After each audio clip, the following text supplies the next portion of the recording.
नाजरीन, मैं हूँ रियाज हुसैन और आप देख रहे हैं टुडे न्यूज़।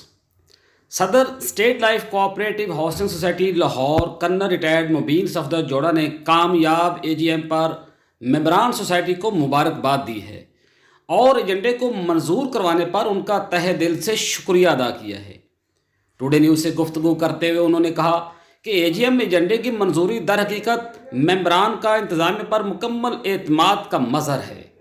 नाजरीन, state life cooperative housing society के मेंबरान ने एजीएम और मौजूदा इंतज़ामिया के बारे में क्या कहा, आइए वो भी देखते हैं। कि ये हमेशा सियासत वाले सियासत हो रही है, सियासत के साथ काम कर रहे हैं। जो लोग यहाँ लोगों के काम के लिए आए हुए हैं उन्होंने ये साथ खड़े की बात की है। जो लोग शैतानी करने के लिए जो अपना एजेंडा पूरा करने चले गए अपनी बीच में बोलना चाहते हैं तो उनको बोलने दें, उन्होंने सब कुछ करना है और जो शोर मचाना उन्होंने नहीं कुछ करना, उन्होंने जो भी कुछ करना उन्होंने ही करना और जो करेंगे वो बेहतर करेंगे। मेरा ख्याल कोई भी इसमें नहीं है कि जी कोई पैसा खा जाएगा, कोई नहीं खा सकता। कमीशन है, अच्छी मीटिंग हुई है, कभी भी ऐसी मीटिंग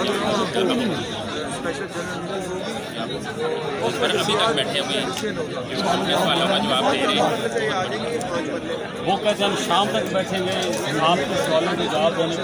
मेरा ख्याल ये बहुत बड़ी बात है, बहुत बड़ी बात है, बहुत बड़ी बात, कभी नहीं होता,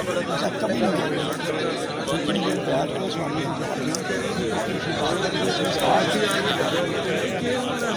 अब चलेगी जो रौला डाल रही थी वो चलेगी।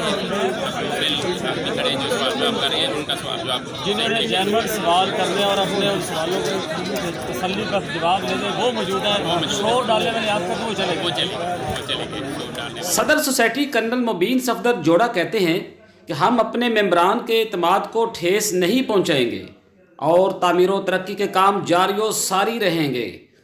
उन्होंने कहा कि मुमकिना तौर पर 27 मार्च को एसजीएम का इनेकाद होगा जिसमें फेज़ 2 के मेंबरान का मसला उनकी मंशा के मुताबिक हल किया जाएगा। इसलिए ज़रूरी है कि फेज़ 2 के तमाम मेंबरान एसजीएम में अपनी शिरकत को यकीनी बनाएं। इन्हीं अल्फाज के साथ रियाज हुसैन को इजाज़त दीजिए। अल्लाह हाफिज़।